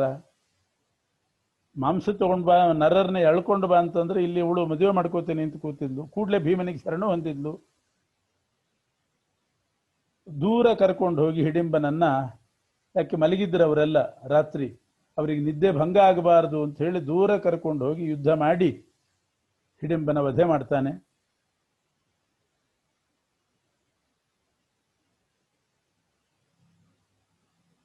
ಅವನ ರಕ್ತಕಾರಿ, ಅವನು ಸತ್ತು ಹೋಗಿ ಅಂಧಂತಮಸಿಗೆ ಬಿದ್ದ. ಅವನಿಗೆ ರುದ್ರದೇವರ ವರ ಇತ್ತು ಹಿಡಿಂಬನಿಗೆ, ಆದರೂ ಭೀಮಸೇನ ದೇವರಿಗೆ ಅದೇನು ಅಡ್ಡಿ ಆಗೋದಿಲ್ಲ, ಆದ್ರಿಂದ ಭೀಮ ಕೊಂದು ಹಾಕಿದ. ಆಮೇಲೆ ಮತ್ತೆ ಹಿಡಿಂಬಿ ಬಂದು ಮದುವೆ ಆಗು ಅಂತ ಕೂತಿದ್ದಾಳೆ. ಕುಂತಿನ ಹೋಗಿ ಕೇಳಿದ್ಲು, ತಾಯಿ ನೀನಾದ್ರೂ ನಿನ್ನ ಮಗನಿಗೆ ಹೇಳು ನನ್ನ ಮದುವೆ ಆಗ್ಲಿಕ್ಕೆ ಅಂತ. ಕುಂತಿ ಹೇಳಿದ್ಲು, ಆದರೂ ಭೀಮ ಮದುವೆ ಆಗ್ತಾ ಇಲ್ಲ. ಕುಂತಿ ಹೇಳಿದ್ಲು, ಯುಧಿಷ್ಠಿರನನ್ನೇ ಹೋಗಿ ಕೇಳಿದ್ಲು, ನಾನು ಅಣ್ಣ ಇದ್ದೀನಿ, ಆದರೂ ನಾನೇ ಅನುಮತಿ ಕೊಡ್ತೀನಿ ಮದುವೆ ಆಗು ಅಂತ ಯುಧಿಷ್ಠಿರನೂ ಹೇಳಿದ, ಆದರೂ ಭೀಮ ತಯಾರಿಲ್ಲ. ಹಾಗೆ ವೇದವ್ಯಾಸ ದೇವರೇ ಅಲ್ಲಿಗೆ ಬಂದರು. ಹಿಡಿಂಬವನಕ್ಕೆ ವೇದವ್ಯಾಸ ದೇವರು ಬಂದು ಅವರು ಹೇಳ್ತಾ ಇದ್ದಾರೆ, ಆಗಲಿ ಅಷ್ಟು ಕೇಳ್ತಾ ಇದ್ದಾಳೆ, ಮದುವೆ ಆಗು ಅಂತ ಹೇಳಿದಾಗ ಮದುವೆ ಆಗಿಬಿಟ್ಟ ಭೀಮ. ಹಿಡಿಂಬೆಯನ್ನು ಮದುವೆ ಮಾಡಿಕೊಂಡ. ಅಣ್ಣ ಇರುವಾಗ ತಮ್ಮ ಮದುವೆ ಮಾಡಿಕೊಳ್ಳೋದು ಅಧರ್ಮ ಅಂತ ಹೇಳಿದ. ಈಗ ಇನ್ನೂ ಅಣ್ಣ ಇದ್ದಾನೆ, ಅವನಿಗೆ ಮದುವೆ ಆಗಿಲ್ಲ, ತಾನು ಹೇಗೆ ಮದುವೆ ಮಾಡಿಕೊಂಡ? ಇದು ಪುನಃ ಅಧರ್ಮ ಆಯ್ತೋ ಇಲ್ಲೋ ಅಂತಂದ್ರೆ ಇಲ್ಲ. ವ್ಯಾಸರದ್ದೇ ವಾಣಿ, ಅಣ್ಣ ಬದುಕಿರುವಾಗ, ಅಣ್ಣನ ಮದುವೆ ಆಗದೇ ಇರುವಾಗ ತಮ್ಮ ಮದುವೆ ಮಾಡ್ಕೋಬಾರ್ದು, ಅಣ್ಣಂದಾದ್ಮೇಲೆ ಮದುವೆ ಮಾಡ್ಕೊಳ್ಬೇಕು ಅಂತ ಅನ್ನೋದು ವ್ಯಾಸರದ್ದೇ ವಾಣಿ. ಇದು ಜನರಲ್ ರೂಲ್, ಸಾಮಾನ್ಯ ನಿಯಮ. ಆದ್ರೆ ಇಲ್ಲಿ ಭೀಮನ ಬಗ್ಗೆ ವಿಶೇಷವಾಗಿ ವ್ಯಾಸರೇ ಹೇಳಿದರು, ಪರವಾಗಿಲ್ಲ ಧರ್ಮರಾಜ ಇದ್ರು ನೀನು ಮದುವೆ ಮಾಡ್ಕೋ ಅಂತ ಹೇಳಿದರು. ಇದು ವ್ಯಾಸವಾಣಿ, ಅದು ಸಾಮಾನ್ಯವಾಣಿ, ಇದು ವಿಶೇಷವಾಣಿ. ಆದ್ರಿಂದ ವ್ಯಾಸರದ್ದೇ ವಾಣಿ ವಿಶೇಷವಾಣಿ. ಈಗ ಸಾಮಾನ್ಯವಾಣಿಗೆ ಯಾಕೆ ಬೆಲೆ ಕೊಟ್ಟ? ವ್ಯಾಸರ ಮಾತು ಅಂತ. ಇದು ವ್ಯಾಸರ ಮಾತು, ಇದು ವಿಶೇಷವಾಗಿ ಹೇಳಿದ್ದು. ನಿನ್ನ ಮಟ್ಟಿಗೆ ಪರವಾಗಿಲ್ಲ ಮಾಡ್ಕೋ, ಈಗ ಈ ಸಂದರ್ಭದಲ್ಲಿ ಪರವಾಗಿಲ್ಲ ಅಂತ ಹೇಳಿದ್ರಿಂದ ಮಾಡಿಕೊಂಡ. ಆದ್ರಿಂದ ಅಧರ್ಮ ಏನೋ ಆಗಲಿ. ಅದೇ ಕುಂತಿ ಹೇಳಿದಾಗ ಮಾಡ್ಕೊಳ್ಳಿಲ್ಲ, ಅದು ಅಧರ್ಮ ಆಗ್ತಿತ್ತು. ಕುಂತಿ ಹೇಳಿದಾಗ ಮಾಡ್ಕೊಂಡಿದ್ರೆ ಅಧರ್ಮ ಆಗ್ತಿತ್ತು. ಅಣ್ಣ ಹೇಳಿದಾಗ ಮಾಡ್ಕೊಂಡ್ರೆ ಅಧರ್ಮ ಆಗ್ತಿತ್ತು. ಆದರೆ ವ್ಯಾಸರೇ ಹೇಳಿದ್ರಲ್ಲ, ಎಲ್ಲ ಧರ್ಮಶಾಸ್ತ್ರವೂ ಅವರದ್ದೇ ವಾಣಿ, ವ್ಯಾಸರದ್ದೇ ವಾಣಿ. ಆದ್ದರಿಂದ ಮೊದಲು ಹೇಳಿದ್ದು ಸಾಮಾನ್ಯವಾಣಿ, ಈಗಿರೋದು ವಿಶೇಷವಾಣಿ. ಅದಕ್ಕೆ ಬೆಲೆ ಕೊಟ್ಟು ಮದುವೆ ಮಾಡಿಕೊಂಡ. ಏತಾಂಗ್ರಹಾಣ ಯುವತೀಂ ಸುರಸದ್ಮ ಶೋಭಾಂ, ಒಬ್ಬ ಮಗ ಹುಟ್ಟೋ ತನಕ ನಿನ್ನ ಜೊತೆಗಿರ್ಲಿ, ಮಗ ಹುಟ್ಟಿದ ಮೇಲೆ ಆಮೇಲೆ ಬೇಕಾದ್ರೆ ಹೋಗಿ. ಇದು ನೋಡಿ ಭೀಮನ್ ವ್ಯಾಸರದ್ದೇ ವಾಣಿ, ಅವ್ರು ಹೇಳಿದ್ರು ಮಾಡ್ಕೋಬೇಕು. ಅದೇ ಭೀಷ್ಮನ್ ಕಂಪೇರ್ ಮಾಡಿ, ಭೀಷ್ಮ ಪ್ರತಿಜ್ಞೆ ಮಾಡಿದ್ದ, ನಾನು ಮದುವೆ ಮಾಡ್ಕೊಳ್ಳೋದಿಲ್ಲ ಅಂತ ಪ್ರತಿಜ್ಞೆ ಮಾಡಿದ್ದ. ಕ್ಷತ್ರಿಯರಿಗೆ ಪ್ರತಿಜ್ಞೆ ಮುಖ್ಯ, ಆ ಪ್ರತಿಜ್ಞೆ ನಡೆಸಿದರೆ ಧರ್ಮ, ಅದು ವ್ಯಾಸವಾಣಿನೇ, ಪರಮಾತ್ಮನ ವಾಣಿ. ಅದೇ ಪರಮಾತ್ಮ ಪರಶುರಾಮ ದೇವರು ಹೇಳಿದ್ರು ಅಂಬೆಯನ್ನು ಮದುವೆ ಮಾಡ್ಕೋ ಅಂತ ವಿಶೇಷವಾಗಿ ಹೇಳಿದ್ರು. ಇವಳು ಮಟ್ಟಿಗೆ ಮದುವೆ ಮಾಡ್ಕೋ, ನೀನು ಮಾಡ್ಕೊಳ್ಳೋದಿಲ್ಲ ಅಂದ್ಬಿಟ್ಟು. ಪರಮಾತ್ಮ ಹೇಳಿದ್ದಾನೆ ಅಂತ ಮಾಡ್ಕೊಳ್ಬಹುದಾಗಿತ್ತು ಭೀಷ್ಮ. ಇಲ್ಲಿ ವ್ಯಾಸರು ಹೇಳಿದರು ಅಂತ ಭೀಮ ಮದುವೆ ಮಾಡ್ಕೊಳ್ಳಿಲ್ವೇ? ಆದರೆ ಮಾಡಲಿ. ಯಾಕೆ? ತಾರತಮ್ಯದಲ್ಲಿ ಭೀಷ್ಮರು ಬಹಳ ಕೆಳಗಿದ್ದಾರೆ. ಭಗವದ್ಭಕ್ತಿ ವಿಷಯದಲ್ಲಿ ಭೀಮನಿಗಿದ್ದಷ್ಟು ಭಕ್ತಿ ಭೀಷ್ಮನಿಗಿಲ್ಲ. 18ನೇ ಕಕ್ಷೆ, ಭೀಮಸೇನ ದೇವರು 3ನೇ ಕಕ್ಷೆ. ಆದ್ದರಿಂದ ವ್ಯಾಸರ ವಾಣಿ ಅದಕ್ಕೆ ಬೆಲೆ ಕೊಡಬೇಕು ಅಂತ ಹೇಳಿ ಮದುವೆ ಮಾಡಿಕೊಂಡು ಬಿಟ್ಟು. ಏವಂ ಬ್ರುವತ್ಯಗಣಿತೋ ರುಗಣೇ ರಮೇಶೇ ಓಮಿತ್ಯುದೀರ್ಯ ಕೃತವಾಂಶ್ಚ ತಥೈವ ಭೀಮಃ. ಅವಳು ಭೀಮನನ್ನು ಹೆಗಲ ಮೇಲೆ ಕೂಡಿಸ್ಕೊಂಡು ಎಲ್ಲ ಕಡೆ ಕಾಡಿನಲ್ಲಿ ಅಡ್ಡಾಡಿ ಬರ್ತಿದ್ದಂತೆ. ಹೀಗೆ 6 ತಿಂಗಳು ಅಲ್ಲೇ ಇದ್ರವರು, 6 ತಿಂಗಳು ಅಲ್ಲೇ ಇದ್ರು. ಭೀಮ ಮಾತ್ರ ಹಿಡಿಂಬಿ ಜೊತೆಗೆ ನಂದನವನ ಅಲ್ಲಿ ಇಲ್ಲಿ ಎಲ್ಲ ಕಡೆ ಹೋಗಿ ವಿಹಾರ ಮಾಡ್ಕೊಂಡು ಬರ್ತಾ ಇದ್ದ. ಅರ್ಧ ವರ್ಷ ಕಳೀತು. ಆಮೇಲೆ ಸದ್ಯೋಗರ್ಭ, ಕೂಡಲೇ ಗರ್ಭಧಾರಣೆ ಆಯಿತು ಹಿಡಿಂಬಿಗೆ. ಘಟೋತ್ಕಚ ಅನ್ನುವಂಥ ಮಗನು ಹುಟ್ಟಿದ. ನಿವೃತ್ತಿ ಅಂತ, ನೈಋತ್ಯ ದಿಕ್ಪಾಲಕ ನಿವೃತ್ತಿ ಅಂತಿದ್ದಾನೆ. ರಾಕ್ಷಸ, ಆದರೆ ದೇವಗಣಕ್ಕೆ ಸೇರಿದ ರಾಕ್ಷಸ, ದೇವ ಸ್ವಭಾವದ ರಾಕ್ಷಸ. ರಾಕ್ಷಸ ಅಂತ ಒಂದು ಗುಂಪು ಕೆಟ್ಟವರು ಇದ್ದಾರೆ, ಅವರು ರಾಕ್ಷಸರೇ. ಇವರು ದೇವಗಣದ ರಾಕ್ಷಸ ನಿವೃತ್ತಿ, ನೈಋತ್ಯ ದಿಕ್ಪಾಲಕ. ಅವನೇ ಘಟೋತ್ಕಚನಾಗಿ ಭೀಮನ ಮಗನಾಗಿ ಹುಟ್ಟಿದ. ಅವನು ಹುಟ್ಟುವಾಗ ಅವನ ತಲೆ ಘಟ ಇದ್ದಂಗಿತ್ತು, ಗಡಿಗೆ ಬೋರ್ಲ್ ಹಾಕಿದ್ರೆ ಹೆಂಗಿರ್ತದೆ ಹಂಗಿತ್ತು. ಒಂದು ಕೂದಲು ಇದ್ದಿಲ್ಲ. ಇದೇನು ಹಿಂಗಿದೆಯಲ್ಲ ತಲೆ ಅಂತ ಯೋಚನೆ ಮಾಡುವಾಗ ಸರಸರ ಮೇಲ್ಮುಖವಾಗಿ ಎಲ್ಲ ಕೂದಲು ಬೆಳೆದು ಬಿಡ್ತಂತೆ ಒಂದು ಕ್ಷಣಕ್ಕೆ. ಉತ್ಕಚ, ಘಟ ಅಂದರೆ ಮೊದಲು ಘಟ ಇದ್ದಂಗಿತ್ತು, ಉತ್ಕಚ ಅಂದರೆ ಮೇಲ್ಮುಖವಾಗಿ ಕಚ ಕೂದಲು ಬೆಳೀತು. ಅದರಿಂದ ಘಟೋತ್ಕಚ ಅಂತ ನಾಮಕರಣ ಆಯಿತು. ರುದ್ರದೇವರ ಆವೇಶ ಅವನಲ್ಲಿ. ಆಮೇಲೆ ವ್ಯಾಸರು ಹೇಳಿದಂತೆ ಅವಳು ಹೊರಡ್ತಾಳೆ. ಬೇಕಾದಾಗ ಹೇಳು, ನಾ ಬರ್ತೀನಿ ಅಂತ ಅಂತ. ಮಗನನ್ನು ಕರ್ಕೊಂಡು ಹೊರಟ್ಲು. ಪ್ರಸಂಗ ಬಂದಾಗ ನಾನು ನನ್ನ ಮಗ ಇಬ್ಬರೂ ಬಂದು ಏನು ಸೇವೆ ಇದ್ದರೆ ಮಾಡ್ತೀವಿ ಅಂತ ಹೇಳಿ ಹಿಡಿಂಬನನ್ನು ಕರ್ಕೊಂಡು ತನ್ನ ಲೋಕಕ್ಕೆ ಹೋಗಿದ್ದಾಳೆ. ಸುರಲೋಕಕ್ಕೆ ಹೋದ್ಲು. ಶಾಪನೂ ವಿಮುಕ್ತಿ ಆಯಿತು, ದೇವಲೋಕಕ್ಕೆ ಹೋದ್ಲು.